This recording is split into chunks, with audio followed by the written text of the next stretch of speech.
ఒకప్పుడు ఒక చిన్న గ్రామంలో రాము, రాజు అనే ఇద్దరు రైతులు ఉండేవారు. ఇద్దరూ వ్యవసాయం పట్ల అంకిత భావంతో ప్రసిద్ధి చెందారు. కానీ వారి పద్ధతులు చాలా భిన్నంగా ఉన్నాయి. రాము పక్కా ప్లానర్. ప్రతి సీజన్లో అతను నేల నాణ్యత మరియు మార్కెట్ డిమాండ్ ఆధారంగా తన పంటలను జాగ్రత్తగా ఎంచుకున్నాడు. ఒక సంవత్సరం అతను బీట్రూట్లను పండించాలని నిర్ణయించుకున్నాడు. ఇది ఇటీవల సమీపంలోని పట్టణాలలో ప్రాచుర్యం పొందింది. అతను బీట్రూట్ సాగు కోసం నేల తయారీ నుండి పంట కోసే వరకు ఉత్తమ పద్ధతులను పరిశోధించాడు. బీట్రూట్లకు బాగా ఎండిపోయిన నేల మరియు పుష్కలంగా సూర్యరశ్మి అవసరమని రాముకు తెలుసు. కాబట్టి అతను తన పొలాన్ని ఉత్తమ స్థితిలో ఉండేలా చూసుకున్నాడు. ప్రతిరోజు ఉదయాన్నే రాము పొద్దున్నే లేచి పంటను చూసుకునేవాడు. బీట్రూట్లకు సరైన మొత్తంలో పోషకాలు అందేలా చూసుకుంటూ తన పొలానికి నీరు పోసి కలుపు తీశాడు. అతను తన వ్యవసాయ కార్యకలాపాల యొక్క వివరణాత్మక జర్నల్ను ఉంచాడు.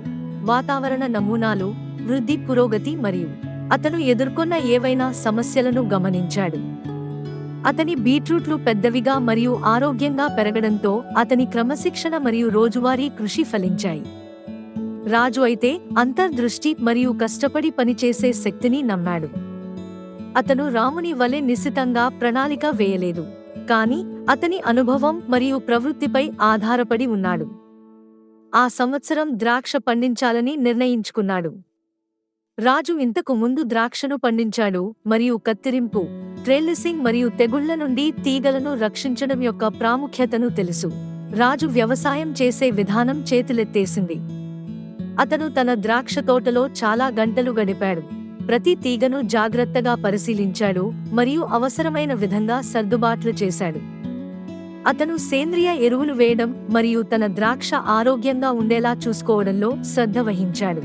రాజు తన ద్రాక్ష తోట పట్ల ఉన్న అంకిత భావాన్ని అతను తన మొక్కలను పోషించే విధానంలో స్పష్టంగా కనపడుతుంది మరియు అతను ఇతర రైతులను సందర్శించి తన పద్ధతుల నుండి నేర్చుకునేలా ప్రోత్సహించాడు. వారి విభిన్న విధానాలు ఉన్నప్పటికీ రాము మరియు రాజు ఒక సాధారణ లక్షణాన్ని పంచుకున్నారు: క్రమశిక్షణ. రాము యొక్క క్రమశిక్షణతో కూడిన ప్రణాళిక మరియు అతని బీట్రూట్ల కోసం రోజువారీ సంరక్షణ సమృద్ధిగా పంటను పొందేలా చేసింది. అతను తన బీట్రూట్లను మార్కెట్లో ప్రీమియం ధరకు విక్రయించాడు, తోటి గ్రామస్తుల నుండి ప్రశంసలు పొందాడు. రాజు తన ద్రాక్ష తోటలో క్రమశిక్షణతో చేసిన శ్రమ ఫలితంగా జ్యూసీ, తీపి ద్రాక్ష చాలా డిమాండ్లో ఉంది. ఒకరోజు రాము, రాజు తమ జ్ఞానాన్ని ఊరితో పంచుకోవాలని నిర్ణయించుకున్నారు.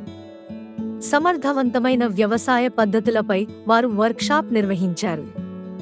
రాము మంచి ప్రణాళిక యొక్క ప్రాముఖ్యత, పంట మార్పిడి యొక్క ప్రయోజనాలు మరియు వివరణాత్మక వ్యవసాయ పత్రికను ఉంచడం గురించి మాట్లాడారు. రాజు చేతుల మీదుగా సంరక్షణ విలువ, ప్రతి మొక్క అవసరాలను అర్థం చేసుకోవడం మరియు సేంద్రియ వ్యవసాయం పాత్రను నొక్కి చెప్పారు. గ్రామస్తులు రాము మరియు రాజుల విజయగాథల నుండి స్ఫూర్తి పొందారు. మంచి వ్యవసాయం అంటే కష్టపడి పనిచేయడమే కాదు, తెలివిగా పనిచేయడం కూడా అని గ్రహించారు. వారు రోజువారీ క్రమశిక్షణ, జాగ్రత్తగా ప్రణాళిక మరియు పంట దిగుబడిని మెరుగుపరచడానికి మంచి పద్ధతులను ఉపయోగించడం యొక్క రాజుల కథ వ్యవసాయంలోని మంచి లక్షణాలు ప్రతి ఒక్కరికి విజయాన్ని మరియు శ్రేయస్సును ఎలా దారితీస్తుందో ఒక పురాణంగా మారింది.